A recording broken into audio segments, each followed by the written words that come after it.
দর্শক, ঈদের আনন্দের মাত্রা বাড়িয়ে দিতে এবং সেই আনন্দটাকে সবার মাঝে ছড়িয়ে দিতে বাংলাদেশ টেলিভিশন এবার একদম ভিন্ন ধর্মী আয়োজন করেছে। আজকে আমাদের সঙ্গে আপনাদের আনন্দের মাত্রাটাকে সত্যি সত্যি বাড়িয়ে দিতে যিনি রয়েছেন, তার সুর সঙ্গীত সবসময় আমাদের মন ছুঁয়ে যায় এবং তার সুরের ভেলায় চড়ে আমরা আজীবন উঠতে চাই। আর সেই মানুষটি আমাদের সঙ্গীতের আলো। শিল্প, সাহিত্য, সংস্কৃতির নানা ক্ষেত্রে তার বিচরণ। তিনি একজন সঙ্গীত শিল্পী, একজন সুরকার, সঙ্গীত পরিচালক, গীতিকবি, অভিনয় শিল্পী, একই সাথে দর্শক তিনি একজন শিক্ষক, একজন বিচারক এবং উপস্থাপক। তার সকল গুণ রয়েছে এবং তিনি যখন থাকেন আমাদের মাঝে তখন চারপাশটা আলোকিত হয়ে যায়। আমাদের সঙ্গে রয়েছেন আমাদের ভালোবাসার তাহসান খান এবং ওয়েলকাম করছি Tahsan unplugged day. Hello, Eid মোবারক। হ্যালো, ঈদ মোবারক। কেমন আছো? আমি খুব ভালো আছি, আপনি কেমন আছেন? খুব ভালো আছি। আজকে যেহেতু ঈদের দিনে আমরা রয়েছি, খুব প্রেশার গেছে, বাট এই সময়টায় আমার মনে হয় যে দর্শকেরা সবাই পরিবার পরিজন কাছের মানুষদেরকে নিয়ে টেলিভিশনের সামনে বসে আছে। আর বিশেষ করে আপনি যেহেতু রয়েছেন, আই হোপ যে এখন সবাই বাংলাদেশ টেলিভিশনটা ওপেন করেই বসে থাকবে। কোন গান দিয়ে শুরু করছি? মেঘের পরে, একটা টেলিফিল্মের গান। টেলিফিল্মে আসলে কাজ করা শুরু করেছিলাম তো শিহাব শাহিনের অনুপ্রেরণায়। সো এই গানটা দিয়ে বুঝেছিলাম যে আমার অ্যালবামের গানের বাইরেও টেলিফিল্মের গান করলে মানুষ পছন্দ করবে। সো এই গানটা একটা স্পেশাল গান আমার।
তুমি প্রথম যে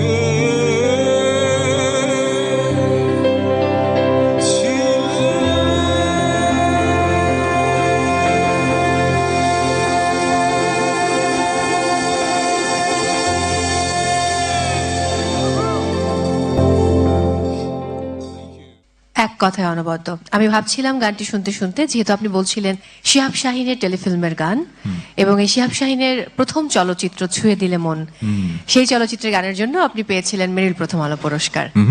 তো কেমন একটা কানেকশন রয়েছে এখানে? মানে আমার সঙ্গীত জীবনে অনেক বছরে অনেক মানুষের কন্ট্রিবিউশন আছে, ছোট ছোট দাবার চালের মতো তারা আমাকে এগিয়ে নিয়েছে। আসলে অনেক কিছুই জীবনে আসলে মানুষ প্ল্যান করে করে, আমি প্ল্যান করে কিছুই করি না, কারণ দেখেছি প্ল্যান করে হয় না। সো আমার হয়ে মানুষগুলোই প্ল্যান করে দেয়। যেমন আমার ইচ্ছা ছিল না অভিনয় করবো, টেলিফিল্মে গান করবো, আমি ভেবেছিলাম শুধু নিজের অ্যালবামে গান করব, নিজেই লিখবো। কিন্তু এই যে এরকম মানুষ যারা আমাকে অন্যের কথায় সুরে গান করিয়েছে, টেলিফিল্মে কাজ করিয়েছে, সেই কারণেই হয়তো আজকাল এত বড় গলায় বলতে পারি সারা বাংলাদেশের মানুষ আমার গান শুনে। নাহলে একটা সময় শুধু অ্যালবামের গান, কিন্তু যেভাবে লিখতাম, যে ধরনের যে ঘরানার গান, সবার জন্য উপাদেয় মাস্তিপুলের জন্য না সেটা। উপাদেয় ছিল না। অনেকে বলতো যে আপনার গানগুলো একটু কেমন যেন কঠিন লাগে। সো শিহাব শাহিন এবং সাজিদ সরকার, ওদেরকে অনেক অনেক আমি কৃতজ্ঞতা জানাই। শিহাব ভাই তো দাগি বানালেন, খুব সুন্দর হয়েছে। সো এখানে একটা গান ছিল, গানটার নাম হচ্ছে একটুখানি মন। হ্যাঁ, এবং গানটা কিন্তু বেশ ভালো। আমরা পরের গানে যাই, তারপর আবার ঈদের গল্পে ফিরবো। আচ্ছা, আমার প্রথম অ্যালবাম কথোপকথন। অ্যালবাম নামটা বললে এখন নস্টালজিক লাগে, এখন তো অ্যালবাম আর করা হয় না। নতুন জেনারেশন জানেও না যে অ্যালবাম ব্যাপারটা কি, অনেক অবভিয়াসলি জানে, কিন্তু আগে তো অ্যালবামের মজাটা ছিল 10টা গান 12টা গান, এক একটা এক এক রকমের। সো আমার প্রথম অ্যালবাম কথোপকথনের এটি সবচেয়ে হিট গান ছিল। সো এটা এখনো করতে হয়। এবং এক একটা অ্যালবাম প্রকাশ হলে মনে হতো যে এক একটা ঈদের মতো, তাই না? ওরকম আনন্দ।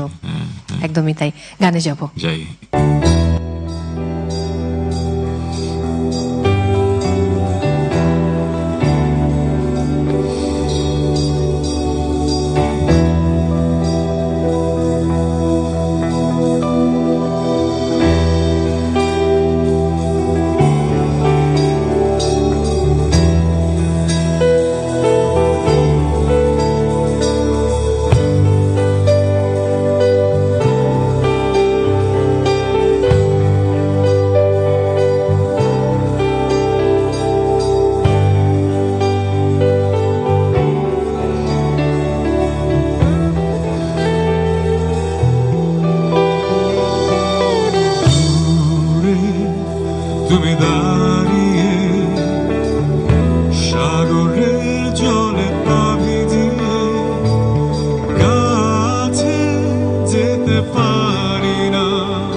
নস্টালজিক হয়ে গেলাম এই মুহূর্তে। যারা আমাদেরকে দেখছে স্ক্রিনে, সবাই আমার সঙ্গে একমত হবে, মানে একদম পেছনে ফিরে গেছি এবং আমি শুধু ভাবছি যে একটার পর একটা গান শুনবো আর পেছনে ফিরে যাব। এবং একই সাথে আমি জানি না যে আজকের লিস্ট কিভাবে সাজানো হয়েছে। আজকের লিস্ট আমার পছন্দের গান। আমি প্রায় 2 যুগ পর, 18 বছর পর মনে হয় বিটিভিতে Oh my আসলাম। God. সো বিটিভিকে ধন্যবাদ আমাকে আমন্ত্রণ জানানোর জন্য, থ্যাংক ইউ একটা স্পেশাল দিনে।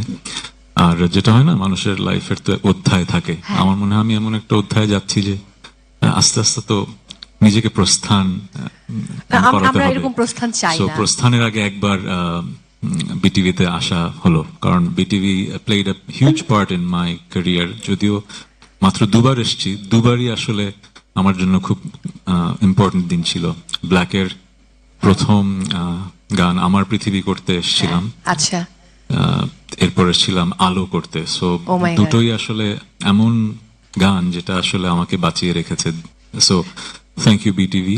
সেকেন্ড ইনিংস বলবো নাকি এক্সট্রা ইনিংস বলবো? বয়স যেটা হয়েছে এখন, এই বয়সে আর কিছুদিন পরে সব দাড়ি চুল পেকে গেলে আসলে দূরে তুমি দাঁড়িয়ে অথবা আলো তুমি খুঁজে পাই না, এই গানগুলো আমার মনে হয় না খুব একটা ভালো লাগবে গাইতে। সো এই অধ্যায়টা খুব তাড়াতাড়ি কিন্তু হয়তো শেষ আপনাকে হয়ে যাবে। দেখতে এবং আপনি যখন গান গাইবেন সেটা শুনতেই আমাদের ভালো লাগবে। হ্যাঁ। আমরা পরের গানে যাব, প্রার্থনা। হ্যাঁ, প্রার্থনা। হ্যাঁ, আমার পছন্দের গান যেহেতু বললাম, হ্যাঁ, এটা আমার খুব পছন্দের একটা গান। গানটা সৃষ্টিকর্তাকে নিয়ে লিখেছিলাম। তখন ছোট ছিলাম, সৃষ্টিকর্তার সাথে সম্পর্ক একরকম ছিল। এখন বয়স হয়েছে, অনেকগুলো অধ্যায় পার হয়েছি জীবনের। এই অধ্যায়টা সৃষ্টিকর্তার সাথে সম্পর্কটা একটু বাড়ার সময়। আচ্ছা, সো এই জন্য এই গানটা আজকে গাইতে চাইলাম, অনেকদিন গাওয়া হয় না। নিশ্চয়ই শুনবো এবার।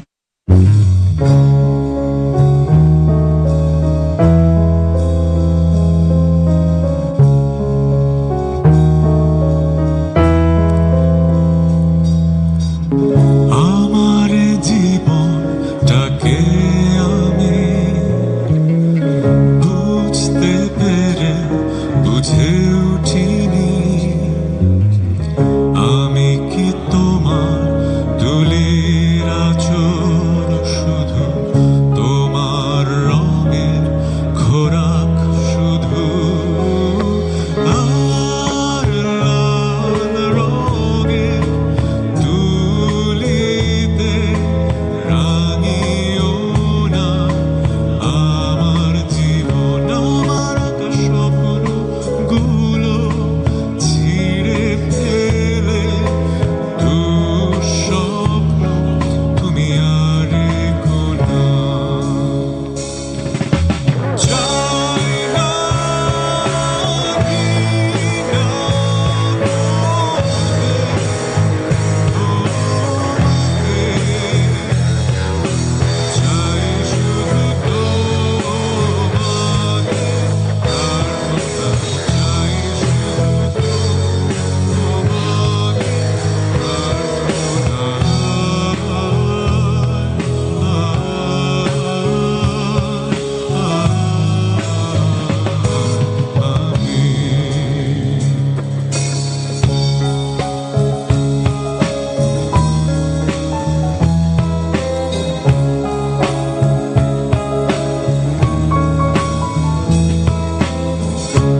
দারুণ। যদিও আজকের পছন্দের তালিকায় সব আপনার গান, আমি জানি না যে শেষমেশ আপনি আসলে আপনার ভক্তের পছন্দের গান গাইবেন কিনা, তারপর আমি অপেক্ষা করছি, কোনো অসুবিধা নেই। কিন্তু ঈদ কেমন কাটে? মানে এখন কি বাজারে গিয়ে গরু কেনা হয় নাকি না? আমার জীবনের বেশিরভাগ সময় কাটিয়েছি এসব রেসপন্সিবিলিটি অ্যাভয়েড করে, বাট ওই যে বললাম জীবনের এমন অধ্যায়, এখন শেষ অধ্যায় শুরু হয়েছে, এখন এই এই কাজটা এনজয় করেই করি। সো গ্রামের বাড়িতে বাবা মারা যাওয়ার পরে সে বাবার প্রতি রেসপন্সিবিলিটিটাও শ্রদ্ধা। করতে হয়, আবার ঢাকাতেও বাসা একটা দেওয়া হয়। সো ভালোই হয়, সারাদিন বিজি। না, যখন মানে আপনি ছোট ছিলেন, বাবার সঙ্গে হাত ধরে হাটে যাওয়া হতো গরু কিনতে? আমি আসলে কখনো এরকম এনজয় করতাম না। হ্যাঁ, ফার্মের মুরগি বলা হয় না, ওরকমই ছিলাম। আছে না অনেকে হাটে যে একদম গরু চুজ করে না, আমি ওই টাইপের ছিলাম না। এখন রিসেন্টলি গত 1-2 বছর এই কাজটা করছি, হ্যাঁ এনজয় করছি। তার মানে একটা পরিবর্তন হয়েছে বেশ রকমের। অনেক পরিবর্তন হয়েছে, এটাই নিয়ম জীবনের, True. সবাইকে বদলাতে হয়। কিন্তু ঈদের দিন কিভাবে শুরু হয় তাহলে? সকালে উঠে ইউজুয়াল নামাজ, তারপর নামাজ, কোরবানি, মিষ্টান্ন খেয়ে তারপর বের হওয়া হয় না নামাজ পড়ে এসে? হ্যাঁ, মায়ের হাতের সেমাইটা খুব ইম্পর্টেন্ট, ওটা এটা শোনার সঙ্গে সঙ্গে জিভে পানি এসে গেছে। হ্যাঁ, এটা অন্যরকম। গানে যাব, গানে কোন যাই, গান হ্যাঁ। শুনবো এবার? গানটার নাম হচ্ছে প্রেমাতাল। থ্যাংক ইউ সো মাচ, শুনবো।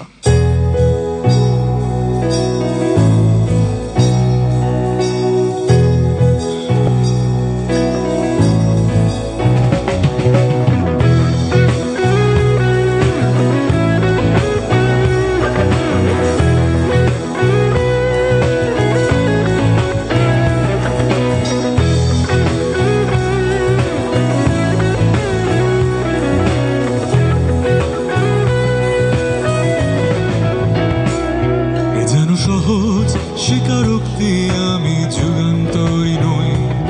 এ যেন ভীষণ আক্ষেপ আমার, আমি দিগ্বিজয়ী নই। শুধু একটাই আশা, আমি বুকে জড়িয়ে রব সারাটি জীবন তোমায় নিয়ে। কোনো এক নিঃসঙ্গ রোদেলা রাতে দেখেছি প্রিয়তমা তোমার চোখে মিষ্টি হাসি। কোনো এক দুঃসহ জোছনা দিনে বাতি নিভে গেলে গড়া নেড়েছি তোমার হাতে ঘরে। কিছু অর্থহীন শব্দ বনে ডেকেছি তোমার প্রেম, তুমি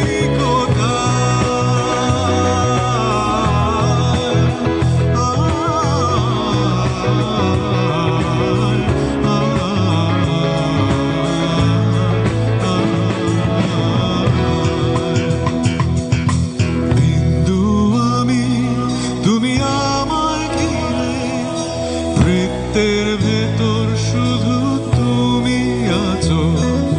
মাতাল আমি তোমার প্রেমে, তাই অর্থহীন সবই যে প্রেম লাগে।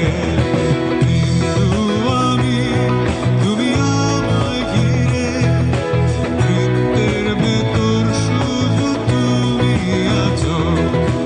মাতাল আমি তোমার প্রেমে, তাই অর্থহীন সবই যে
ভালোবাসা, অনেক অনেক অনেক অনেক ভালোবাসা, মানে you, ভীষণ thank you. ভীষণ পছন্দের গান। এবং এই গান, আহা কি বলবো, মানে যে আমি জানতাম যে দর্শকদের কথাও আপনি রাখবেন, শুধুমাত্র অবশ্য প্রত্যেক গানই তো আপনার ভালোবাসার।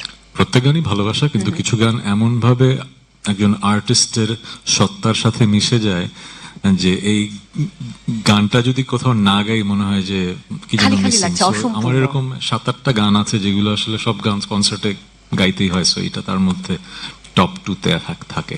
একদম একদম। গলার কি অবস্থা এখন? গলার অবস্থা ভালো, ট্রিটমেন্ট হয়েছে ভালো, That's বাট great. যেটা হয় যে অনগোয়িং প্রসেস। গান গাইতে পারছি মোটামুটি সুরে। তাহলেই হবে, আর কিছু লাগবে না। আপনার ইউজুয়ালি এখন তো অডিয়েন্স খুব ইন্টেলিজেন্ট। আগে তো একটা সময় ছিল অডিয়েন্স বুঝতো না কখন লাইভ মানুষ গান গাচ্ছে আর কখন Recording. রেকর্ড ছেড়ে দিয়ে হ্যাঁ, লিপসিং হ্যাঁ, হচ্ছে। So, এখন তো মানুষ বোঝে। আমাকে যখন বলা হলো আজকে কি আপনি লাইভ গাবেন নাকি লিপসিং করবেন, যে না এখন মানুষ বোঝে। আগের একটা যুগ ছিল ছেড়ে দিয়ে জাস্ট মুখ মিলালে হতো, কারণ আসলে লাইভ গাইতে পারার যে শান্তিটা শুনে শুনে মেলানো সেটা হয় না। সো এখনো ওইরকম গাইতে পারি যে লাইভ গাইতে এবং পারি। So, মানে লাইভ শো উপস্থাপনের মধ্যে এক ধরনের আনন্দ আছে। হ্যাঁ। এটা আসলে ওই সময় কিন্তু ওই মজাটা পাওয়া যায় না, কেমন যেন একটা মিসিং একটা ব্যাপার থাকে। কিন্তু গলার যখন প্রবলেম শুরু হয়েছিল তখন ভয় পেয়েছিলাম, মনে হয় আর করতে পারবো না, বাট এখনো পারছি।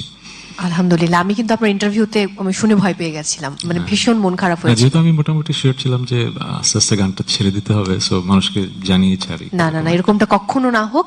আমি একটু উপস্থাপনার গল্পে যেতে চাই। ফ্যামিলি ফিউড আমরা দেখছি এবং দুর্দান্ত হচ্ছে। সো এটার পরবর্তী সিজন কবে আসবে? এই সিজন শেষ হলেই আপনি কতটা এনজয় করেছেন? আমি খুবই এনজয় করেছি, কারণ যেটা হয় যে আমি যখন গান গাইতে বসি তখন তো একটা ধ্যানে থাকা, মানে গানের আবহে থাকা। সো একভাবে আমি হয়তো নিজেকে প্রকাশ করছি, কিন্তু ফ্যামিলি ফিউডের সেটে আমাকে তো আসলে অন্যভাবে মানুষ দেখছে। এই জন্য মানুষ বলে আপনি এত লাইভলি। আমি এত লাইভলি না, মানে ফ্যামিলিরা এত বেশি এনার্জেটিক যে আমি লাইভলি হয়ে গেছি ওই সেটে। তবে ওখানে একটা ভিন্ন রকম ক্যারেক্টারে তাহসানকে আমরা দেখেছি ফ্যামিলি ফিউডে। না, ভিন্ন ক্যারেক্টার না, আমরা তো এন্টারটেইনার, আমরা Right. মানুষকে বিনোদন দেই। সো আমি যেই টুপিটা মাথায় দিয়েছি সেই টুপির আদলে আমাকে অ্যাক্ট করতে হয়। সো আমি যদি এরকম ভাব গম্ভীর বসে গান গাই যেভাবে, সেরকম ভাবে যদি শোটা হোস্ট করতাম তাহলে কেউ শোটা লাইক করতো না। তুমি একটা এপিসোডে ছিলে। হ্যাঁ, এবং আমি খুবই মজা করেছি, খুব মজা পেয়েছি, যদিও হেরে গেছিলাম, বাট ইটস ওকে। মানে ভালো খেলেছিলে। খুব ভালো ছিল। Thank you so much. আমরা গানে যাব।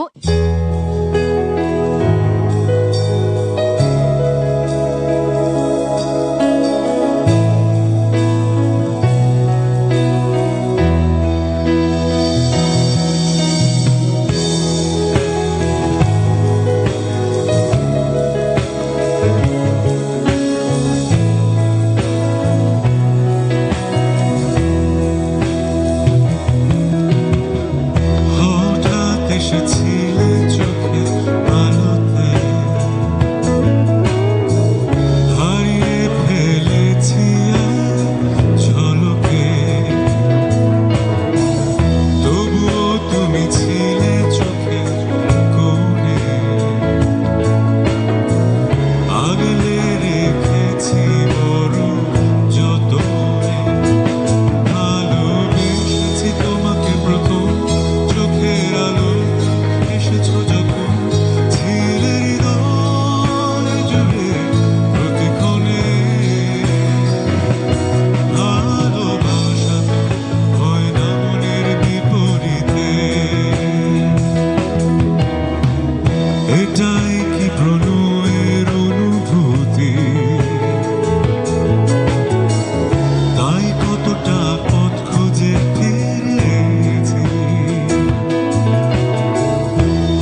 প্রতিক্ষণে ভালোবাসা তো হয় না মনের বিপরীতে ভালোবেসেছি তোমাকে প্রথম চোখের আলোতে এসেছো যখন ছিলে হৃদয় জুড়ে প্রতিক্ষণে ভালোবাসা তো হয় না মনের বিপরীতে ভালোবাসা তো হয় না ভালোবাসা তো হয় না ভালোবাসা তো হয় না মনের বিপরীতে ভালোবাসা তো হয় না মনের বিপরীতে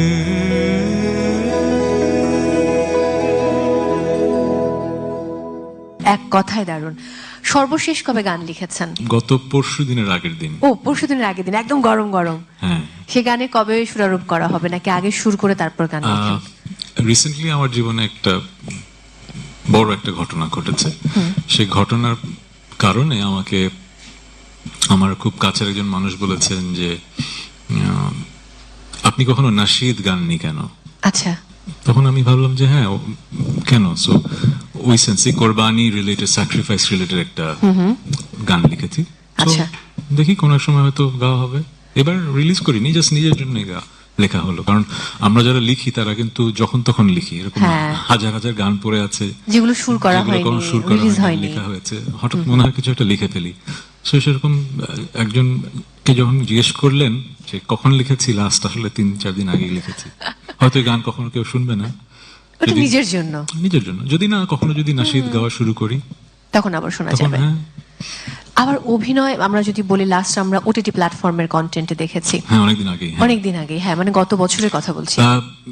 টিভি অথবা ইউটিউবের জন্য আসলে 3-4 বছর তো হয়ে গেল অফ করে দিয়েছি। হ্যাঁ, নাটক তো করছেনই না, ওটিটির কাজ দেখে এবং অনেক সিনেমা- কাজ করেছি, 25 বছর বাংলাদেশের মানুষকে অনেক কিছু দিয়েছি। আশা করি অনেক ভালোবাসা তো পেয়েছি। আশা করি আপনারা happy with my contribution. So এই জন্য আজকাল বলি যে আস্তে আস্তে সব জায়গা থেকে বিদায় নিচ্ছি। না, এই বিদায় শব্দটা শুনতে যাচ্ছি না আজকে, সত্যি বোধ অনেকবার বিদায় শব্দ এই জন্যই তো উচ্চারিত হয়েছে। বিটিভিতে আসছি এত বছর পরে, যে বিদায়ের আগে একবার বিটিভি ঘুরে যাই। না না না, এমনটা হবে না। যাই হোক, আমরা গানে যেতে চাই। কোন গান আচ্ছা। শুনবো আবার? এই গানটা আমার প্রিয়, কনসার্টে এটা একটু ভালোই লাগে। আমি সেই সুতো হব।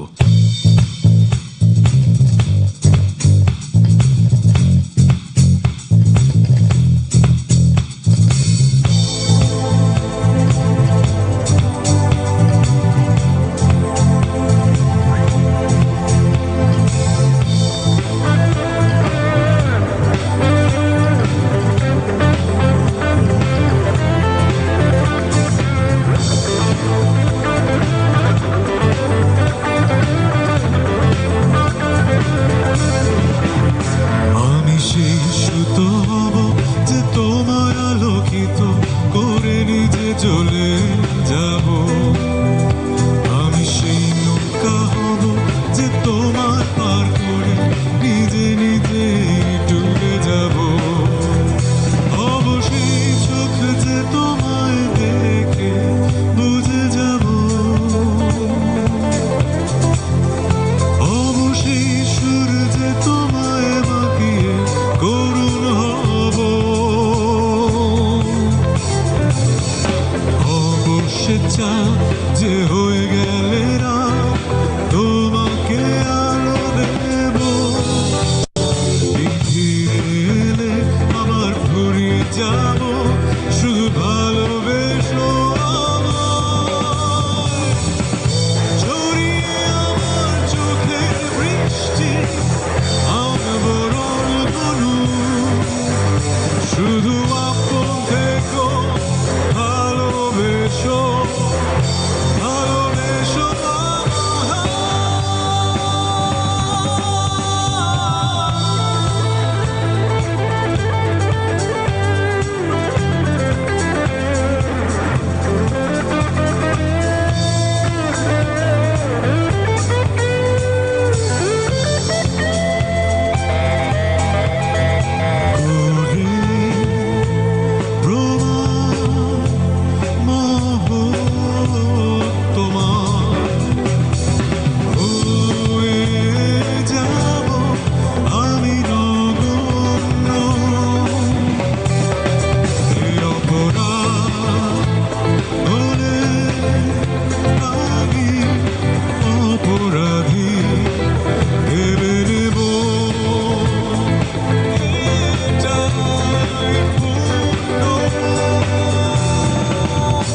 আমি সেই সুতো হব যে তোমায় আলোকিত করে নিজে চলে যাব। আমি সেই নৌকা হব যে তোমার পার করে নিজে নিজে ডুবে যাব।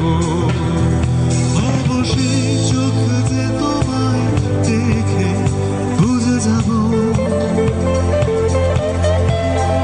হব সেই সুর যে তোমায় মাতি করুণ হব।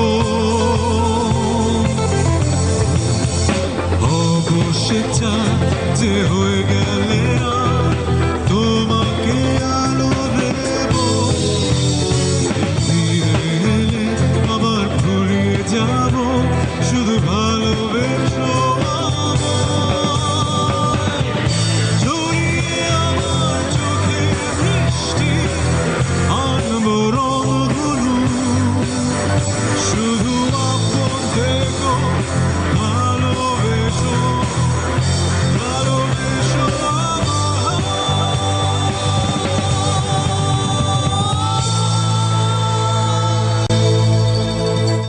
পুরো কনসার্টের ফিল এবং আমার মনে হয় ঈদের দিনটা সারাদিন যত ধকল গেছে সবার উপরে এখন খুব ভালো লাগছে, মানে এখন আমি খুব নিজেও ভালো খুব লাগছে। শান্তি পাচ্ছি এবং যারা দর্শকেরা দেখছেন তারাও আমার সঙ্গে একমত হবেন। এক্স্যাক্টলি, টেলিভিশন লাইভের একটা মানে আবহাওয়াটা ডিফারেন্ট, তো গানের পরে তালি হয় না, এই জন্য একটু কেমন যেন লাগে। বাট আমি বুঝতে পারছি এখানে যারা অল্প কিছু তারা তালি দিতে চান মাঝে মধ্যে, হ্যাঁ, কিন্তু দিয়ে তারা দিবেন। ভয় দেন না। তো ভয় দেন না। আর তারা আসলে তালি দিতে পারলে তাদের মধ্যে যে উত্তেজনা কাজ করছে এই মুহূর্তে সেটা কনসার্টের প্রত্যেক গানের শেষের যেই ক্রেসেন্ডোটা উঠে যায় তখন অডিয়েন্সের সাথে একসাথে ওই ফিলটা অন্যরকম লাগে। অন্যরকম লাগে। কোনোদিন যদি গান না গাইতে পারি ব্যাপারটা মিস করবো। না এই এই এই আমি আর নেগেটিভ শব্দ শুনতেই নেগেটিভ চাই কথা, না। ভালো কথা বলছি তো। হ্যাঁ, হ্যাঁ, আমি এই যে বিদায় এবং কোনোদিন না করতে পারি এই না শব্দটাই আর শুনতে চাই না, মানে অলওয়েজ পজিটিভ, বি পজিটিভ। একদম একদম পজিটিভ। একটুখানি মন তো গাওয়া দরকার। একটুখানি মনের লিরিক মনে থাকে না। আমি- নতুন গান তো কনসার্টে করা হয়নি কখনো, বাট আজকে করতে চাই। আচ্ছা, যেহেতু রিকোয়েস্ট ছিল করে ফেলি। হ্যাঁ, শিওর।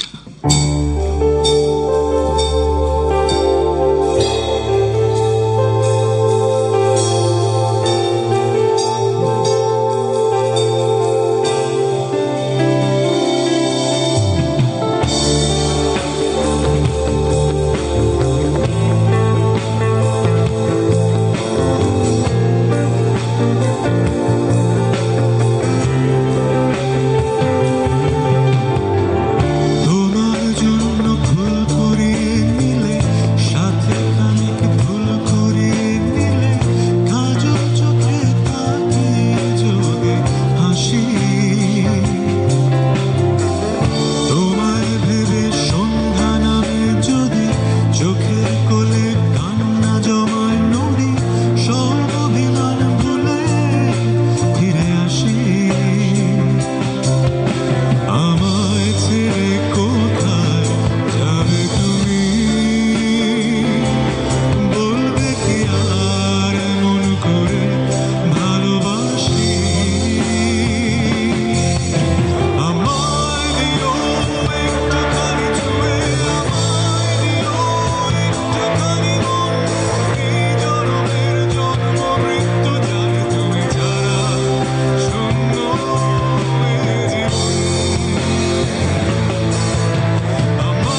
ইউ। অনিন্দ সুন্দর এক কথা, এবং এই গান না গাইলে অনেকেই মন খারাপ করতো, খুব স্বাভাবিক ব্যাপার। এবং আপনার এই প্রজন্মের যে ভক্তকুলেরা রয়েছেন তারা খুব বেশি মন খারাপ করতো। তো কনসার্টে করা হয় না তো, প্র্যাকটিস কম এটা, বাট বুঝলাম যে আরো করতে হবে এই গানটা, Exactly. গাইতে ভালো লাগে, শেষের দিকে একটু ফিলটা বেশি। আমার খুব কষ্ট হচ্ছে যে আমি ভেবেছিলাম আজকে একটা লম্বা সময় কাটাবো, কিন্তু এত দ্রুত যে সময় শেষ হয়ে গেল এটা বুঝতে পারিনি। ঈদে তো আরো প্ল্যান আছে। নিশ্চয়ই নিশ্চয়ই। আর মাত্র একটি গান শোনার সুযোগ হবে আমার এবং আমার যারা দর্শক রয়েছেন বাংলাদেশ টেলিভিশনের তাদের। আর শেষ গানটা যদি আলো না হয় তাহলে আসলে দর্শকদের মনে অন্ধকার নামবে, আমি সহ। এক্স্যাক্টলি। সো যারা বাসায় দেখছেন, ঈদ মোবারক আপনাদেরকে। This was a special day. অনেক বছর পরে বিটিভিতে আসলাম, আর বিটিভিতে আসলে হয় কি সারা বাংলাদেশের মানুষের কাছে গান পৌঁছায়। সো থ্যাংক ইউ বিটিভি, অসাধারণ টিম, ভালো লাগলো। অনেক বছর গান করেছি, থ্যাংক ইউ ভেরি মাচ। আরো করে যাবো। I'll be indebted to you forever. হ্যাঁ, গান করব। নিশ্চয়ই নিশ্চয়ই। আবারও ঈদের অনেক অনেক শুভেচ্ছা। যে টিম আমাদের সঙ্গে ছিল সবার সাথে একটু পরিচিত হতে চাই, তারপর Yes, আমি বিদায় নিয়ে শেষ গান শুনবো। আমার ব্যান্ড অনেক বছর ধরে আমার সাথে বাজাচ্ছে, গিটারে শরীন, কিবোর্ডে অদিত, ড্রামসে সামিউল, আর নিউ মেম্বার রাহিদ। ওয়েলকাম।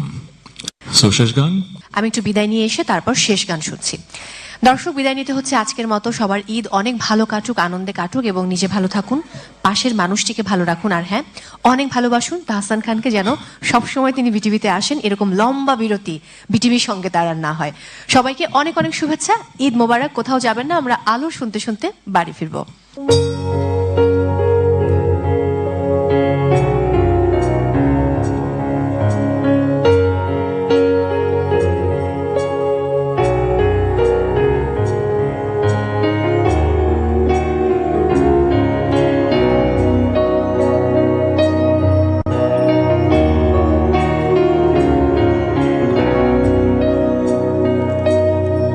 তুমি আর তো কারো নয়, শুধু আমার।